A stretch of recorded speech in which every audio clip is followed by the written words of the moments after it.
Bonjour et bienvenue.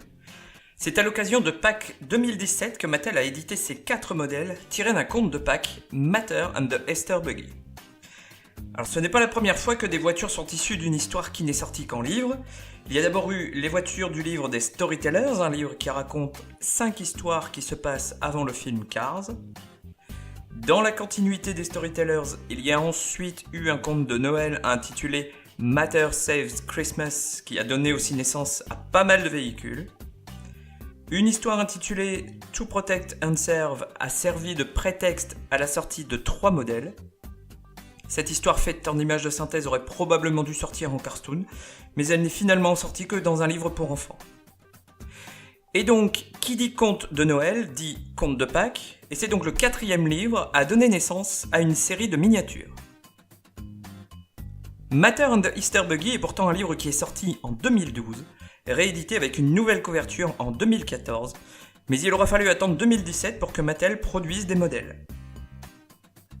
Alors pour pouvoir donc les comparer à l'histoire d'origine et savoir de quoi il s'agit, je vous invite d'abord à suivre le premier lien dans la description qui vous donne accès à une vidéo YouTube où vous pourrez voir toute l'histoire. Alors bien sûr c'est en anglais, mais bon, les images sont explicites et l'histoire est assez simple à suivre. Et maintenant que vous connaissez l'histoire, vous comprenez mieux pourquoi Flash se retrouve tout bariolé de peinture. Mattel a donc produit ses 4 premiers modèles issus de cette histoire à l'occasion de Pâques en 2017. Ces modèles ne sont malheureusement pas sortis en France, alors j'espérais les voir arriver l'année suivante, mais là encore ils ne sont pas ressortis pour Pâques en 2018, ni en France, ni aux États-Unis. Et les prix pour obtenir ces 4 modèles commencent à grimper et j'ai donc préféré ne plus attendre pour les acheter.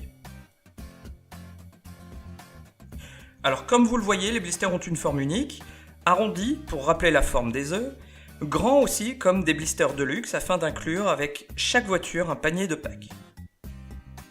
Au dos de chaque blister, on retrouve une des illustrations du livre.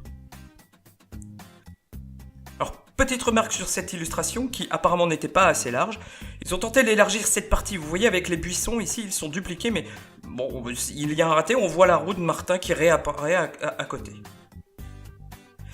Et pour chacun des véhicules, on a la liste des 3 autres modèles disponibles à collectionner.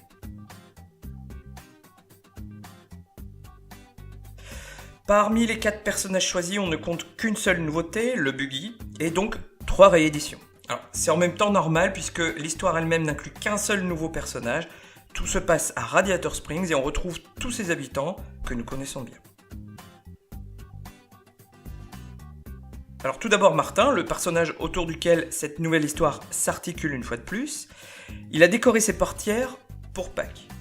Il essaie de tendre un piège pour voir le buggy de Pâques, il laisse donc un panier vide au départ avec comme instruction de le remplir à ras-bord. Le panier obtenu par Mattel est très fidèle aux illustrations du livre, celui de Martin est un modèle unique. Celui de Flash est lui aussi très fidèle aux illustrations. Et les 2 autres paniers sont similaires à celui de Flash, il n'y a que les couleurs et les noms de leurs propriétaires qui changent. Flash est plein de couleurs. Et l'étiquette de son panier est la même que dans l'histoire puisqu'on retrouve aussi le petit symbole de Flash. Le modèle qui représente Flash est le même que Hudson Hornet Piston Cup McQueen, un modèle qui représente Flash au début de Cars 2, avant le World Grand Prix. On peut comparer, c'est le même modèle mais recouvert de la peinture qu'il a renversée chez Ramon. Et en parlant de Ramon justement, je me suis demandé pourquoi il avait été édité parce que je ne l'avais même pas vu la première fois que j'ai lu l'histoire. En réalité, Ramon est bien présent dans les illustrations mais il ne fait qu'une petite apparition dès la première page du livre et tout à la fin de l'histoire. Alors en comparaison, moi j'aurais préféré que Mattel réalise Flo, qui elle aussi a choisi de changer un peu ses couleurs pour Pâques, mais que l'on remarque un peu plus. Sinon, Ramon n'a pas la même couleur jaune que dans le premier film Cars, il a bien une déco unique à cette histoire, comme à son habitude.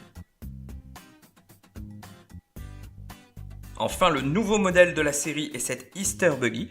Alors Easter Buggy, pourquoi ce nom? Alors tout simplement parce qu'en anglais, le lapin de Pâques se dit Easter Bunny.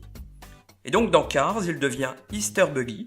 Et c'est pour ça que ce véhicule a été décidé comme un croisement entre un buggy et un lapin, Ça donne ce personnage hybride un peu étrange. Si chaque personnage a son panier attitré, celui qui accompagne le Buggy est destiné à Fillmore. Alors cette collection de 4 véhicules n'a pas encore été rééditée, mais rien ne nous empêche d'imaginer leur retour à l'occasion d'une prochaine fête de Pâques, espérons. Comme c'est déjà arrivé avec les voitures de Noël, pourquoi pas imaginer aussi à l'avenir la sortie de nouveaux modèles, notamment Flo, qui me semble être le dernier personnage de l'histoire à avoir changé sa déco et qui mérite pour moi une édition. Et puis comme l'histoire se termine avec chaque habitant de Radiator Springs recevant son panier, pourquoi pas imaginer aussi ressortir tous les modèles avec un panier pour chacun. On a d'ailleurs déjà celui de Fillmore.